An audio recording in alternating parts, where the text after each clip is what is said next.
Hello, and thank you for joining us for the Voice of the People podcast here on kxnet.com. I'm Nicholas Kwalik, and today we're once again focusing on the race for the governor of the state of North Dakota. Joining me is one of the candidates for governor, current Lieutenant Governor Tammy Miller. Lieutenant Governor, thanks for joining me. Oh, it's my pleasure, Nicholas. So, how's the campaign going so far? It is going great. We have been out to more than 45 communities in the great state of North Dakota, meeting with local leaders, doing community tours, and having some great town halls. We've received really great feedback and support from the communities we visited, and we're still looking to connect with maybe 10 more before the primaries. As I've told all of the people that have spoken to me who are running for office, who have been part of this podcast, it's not often that we get time to dedicate 30 minutes to one particular candidate. So for those people who may be watching who don't know that much about your background, tell us a little bit about yourself. Oh, thank you for the opportunity. So my hometown is Brockett, North Dakota. The current population is 34. It was a little bit larger when I lived there. Went to elementary school there and had only 6 in my class. My parents didn't have a lot of money growing up. In fact, the first few years of my life, we lived in a basement before they could afford to build the house. And then as we moved into the new house, my dad then started working with my grandfather and ended up opening a business with his brother called Miller Shopping Center on the Prairie. It was a general store outside of Brockett where we sold lumber and hardware, all kinds of household goods, even groceries. So that's the business I grew up working in, and it was a great experience. Learned a ton about customer service, doing anything it took to take care of customers, and also learned a lot about giving back to the small community where we lived. I have an undergraduate degree in accounting. I'm a CPA. And I worked for 8.5 years in public accounting before I joined one of my clients, Border States Electric. Worked at Border States Electric for 29 years, started out as the accounting manager, and spent the last 14 years as the CEO. During that time, we saw tremendous growth. When I retired from Border States, we were $2.5 billion with 99 locations in the US and over 2,600 employee owners. So have a very, very extensive background in business, have developed strategy, hired great talent, delivered results, and provided a lot of customer solutions. As I was getting ready to retire from Border States, Governor Burgum learned about my plan and asked if I might be interested in joining the governor's office as the chief operating officer. So I did that on April 1st of 2020. And worked with all of the cabinet agencies to help them work as one, use more technology, deliver more value and services to the citizens of North Dakota. And then in December of 22, when Lieutenant Governor Brent Sanford decided to leave state government, Governor Burgum asked me to join him as the Lieutenant Governor. So I was officially sworn in on January 3rd of 2023. And had my first day on the job opening up the Senate floor session during the 68th general session for the North Dakota State Legislature. So I did that until I heard about the governor not seeking a third term. And I think we were all surprised to hear that news in January. Spent a little bit of time with my husband deciding what we should do for next steps. And then on February 15th, I announced that I would be running for governor. I believe that we have a lot of great momentum going on in the state with Governor Burgum as our leader. I've been part of that for 4 years, and I think my extensive background as a business leader is just what we need in the governor's office. Growing up in Brockett, had you had any sort of political aspirations? No, in fact, it's really interesting when we go around to a lot of these small communities and have town hall meetings. A lot of folks say, we've never really been involved in anything like this before. And I say, well, I really haven't either. But I think it's great to have that outsider perspective in the governor's office. And so you've been the lieutenant governor now going forward. You are in a unique situation in the fact that you're running for governor. Right now we're in the primary phase, so you are facing off against a fellow Republican, namely Kelly Armstrong, Congressman Kelly Armstrong. You didn't receive the endorsement from your political party, the Republicans, but you did receive the endorsement of Governor Burgum. So, how much does not having the party endorsement weigh compared to having the endorsement of Governor Burgum? Well, I, I deliberately decided not to go to the convention. Being a new candidate, relatively new to the process, was definitely an underdog going if I would have went to the convention. And I think the convention is a little bit outdated. I think a lot of folks used to go to the convention to gather their information about candidates. That doesn't happen anymore. There are so many other sources for information about candidates.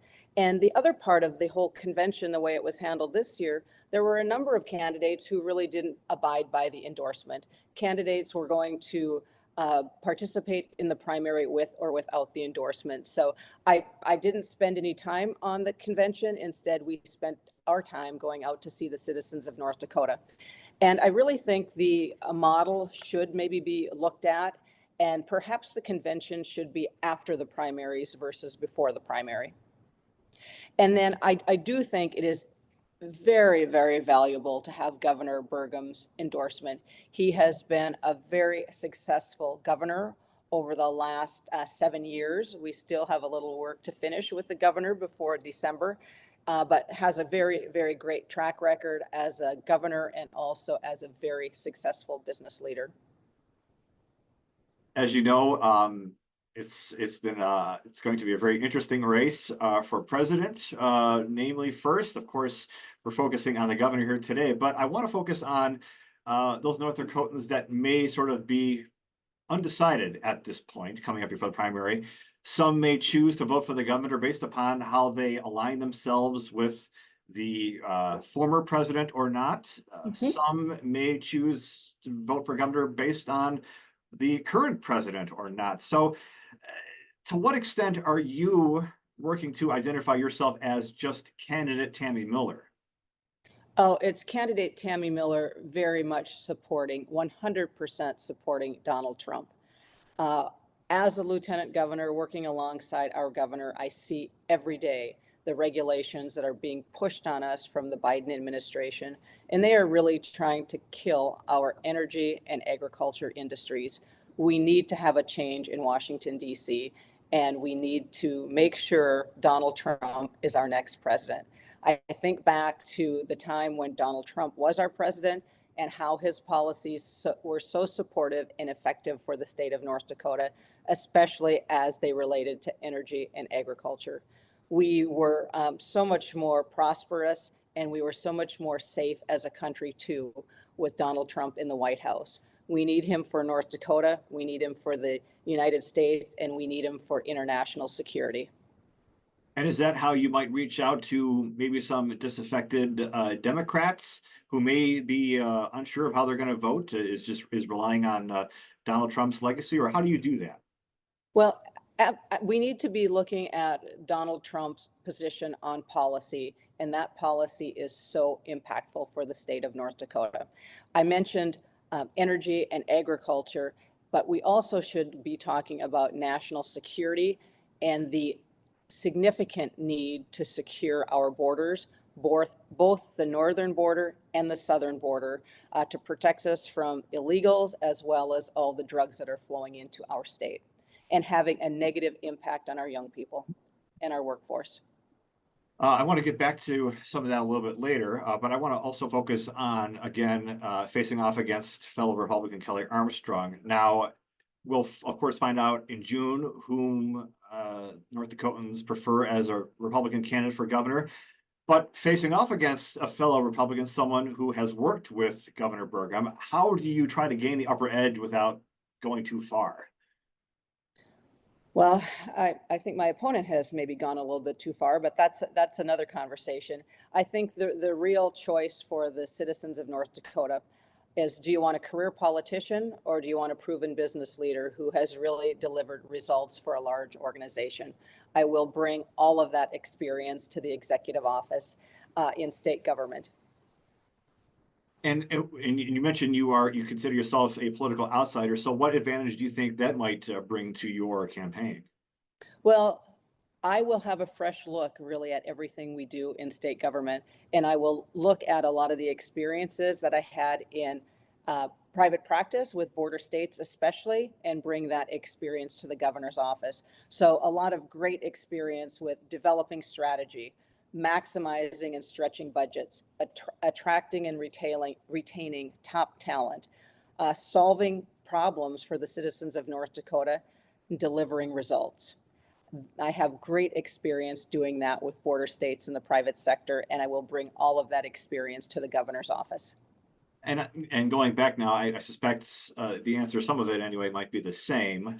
But if you do get past June and you do get elected come November, what's going to be priority number one, day one in office for you? Well, there will be an absolute seamless transition in the governor's office, and no time will be wasted reorganizing and figuring out what to do because I have worked with the team that we have now for a number of years. I have been in the strategy review meetings with the governor between February and April of this year. We'll be involved in every one of the budget meetings and the budget address, and we'll hit the ground running. When I become the governor of the great state of North Dakota.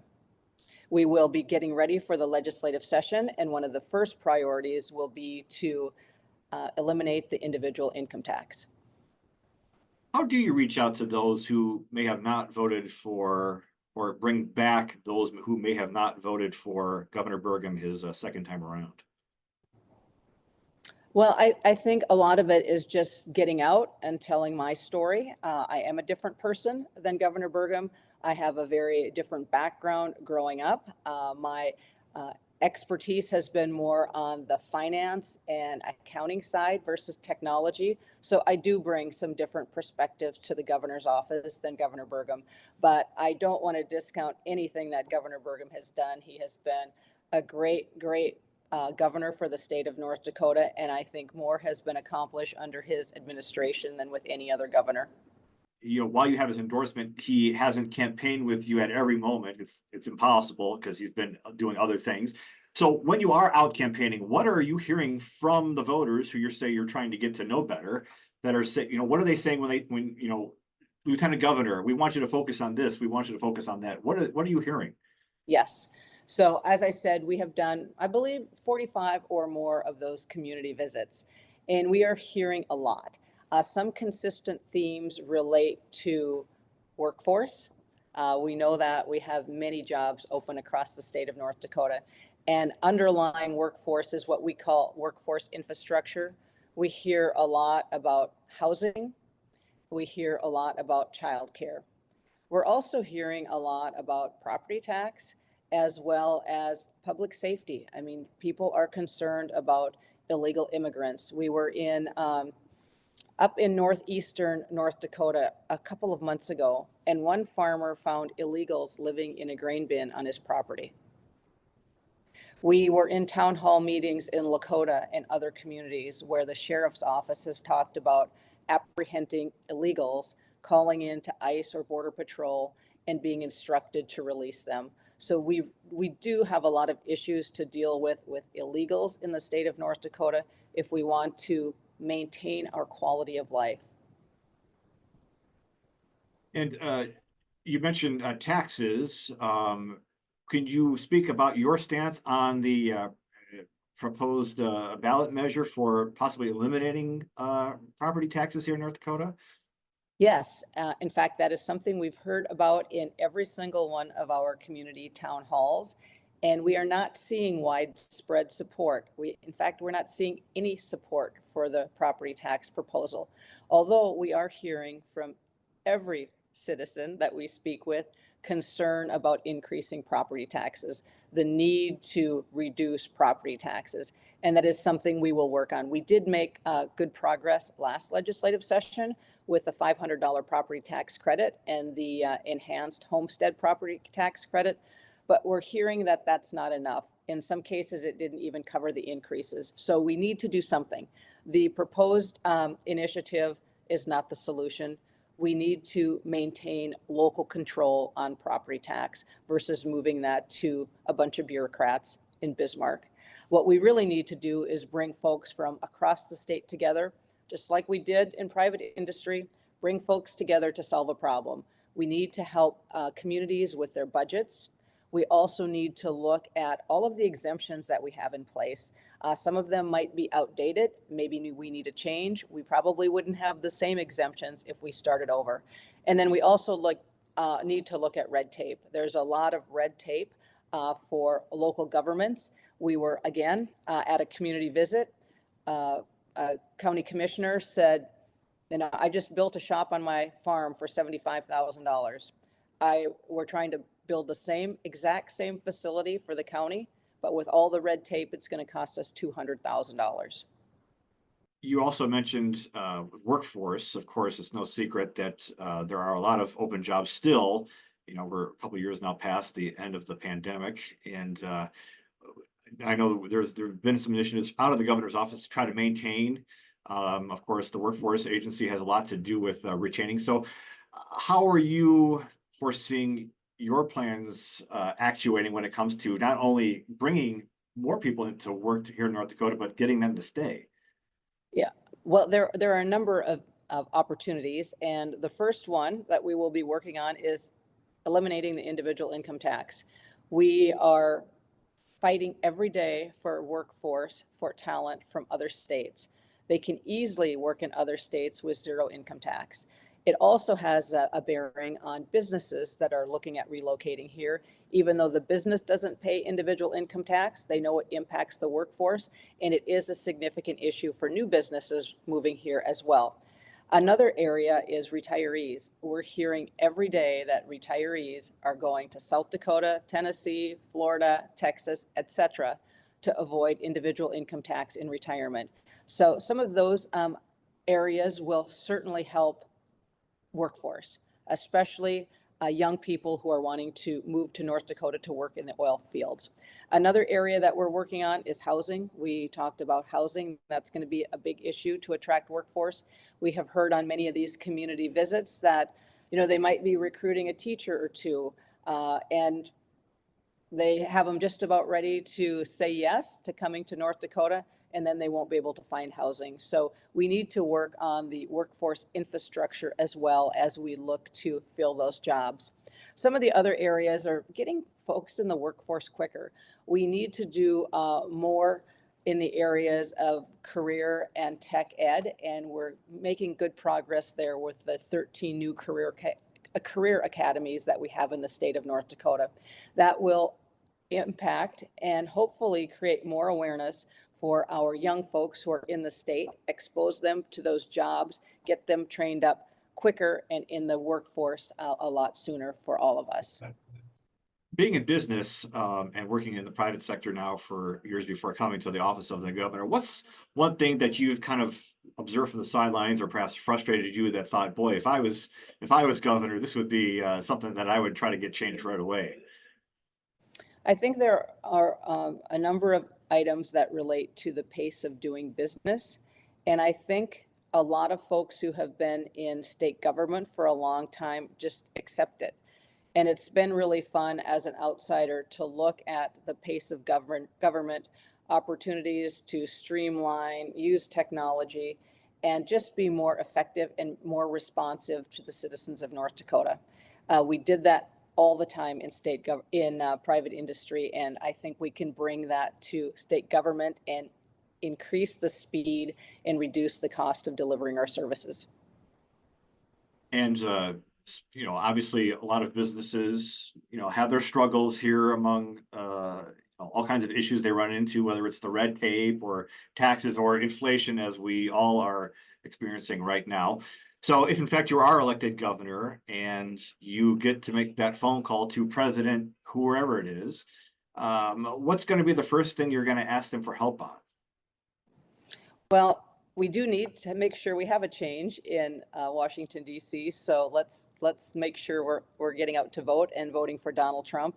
I think immediately we will see an impact with Donald Trump on just the confidence in in our government, which will have a big impact on reducing inflation. I also believe that our international relationships will improve and we will close the borders very quickly. You did mention red tape. I wanted to share a couple of things related to my experience there. I did lead the red tape work for the state of North Dakota. We had 37 agencies participate during the leading up to the last legislative session. And just by making it a priority and offering easy opportunities and avenues for the citizens of North Dakota and team members to participate, we received hundreds of ideas, maybe thousands of ideas for red tape reduction. And we ended up with 50 bills signed into law last legislative session to reduce red tape. That was just the start. We are working very hard to, what I say is kind of institutionalize red tape reduction. So it's not just something you do, leading up to the legislative session, but you make that part of your daily work. So we do have red tape reduction 2.0 going on right now, and we do expect to have several bills that we will bring forth this next legislative session to help reduce red tape. We are also doing what's called the Business Gateway. As a business leader, I knew that we dealt with job service, WSI, the tax department, commerce, Secretary of State. Each agency has their own website. For each one, you needed a username and password. We're working on the Business Gateway. We received funding from the legislature last session, and we will have kind of a one-stop shop for businesses to interact with the state of North Dakota. All right. That's under right now. Okay. All right. Well, two last questions, Lieutenant Governor. I can't believe we're almost coming up on. Oh my goodness. I know, That right? went Time fast. just flies. What are your plans, or have you thought about the possibility of not making it past June or November? I have not thought about that because we are very confident we are going to win on June 11th, and whoever wins on June 11th will be our next governor. And finally, Lieutenant Governor, with the time remaining left, I'll leave it to you to let what you'd like to say to all of our viewers. Well, thank you. It's been really a pleasure to spend this time with you, Nicholas, and your viewers. I'd love all of our viewers to just take a little bit of time to get to know Tammy Miller. I might not have as much name recognition as my competitor, but if you take some time to get to know me, I have a great background. I am a political outsider, and I am a very experienced business leader, and I look forward to bringing those experiences to the governor's office. We've had great success in North Dakota with governors who've had private sector experience, and I will continue with that trend. And we have great momentum. I'd love to use my executive experience to keep this momentum going and to take the great state of North Dakota to the next level. Okay, I well, encourage everyone to get out and vote on June 11th. Vote for Tammy Miller. And if you need more information, please go out to tammymiller.com. Thank you. well, Lieutenant Governor Miller, I can't thank you enough for being here. Of course, we are just a couple of weeks away. I'm sure you know that better than anyone that from the primary. So thank you so much for your time. I know I and a lot of our viewers appreciate you coming on and sharing your views. And we will see how it works out come June 11th. So thanks again so much. And thank you for watching the Voice of the People podcast here on kxnet.com. We'll be back soon with more on the questions and answers affecting you, because remember, it's your voice that matters, the voice of the people.